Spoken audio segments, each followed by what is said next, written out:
ಹರಿಧ್ಯಾನ ಹರಿಸೇವೆಯಿಂದ ನಾದನ್ಯಳಾದೆ ಬಲು ಮಾನ್ಯಳಾದೆ.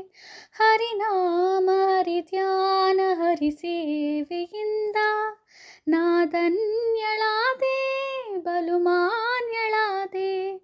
ದೇವಾದಿ ದೇವನ ದಯೆಯಿಂದ ಮೂಲೋಕ ಪೂಜಿಸುವ ಸಿರಿದೇವಿಯಾದ ನಾನೇ ಭಾಗ್ಯವತಿ.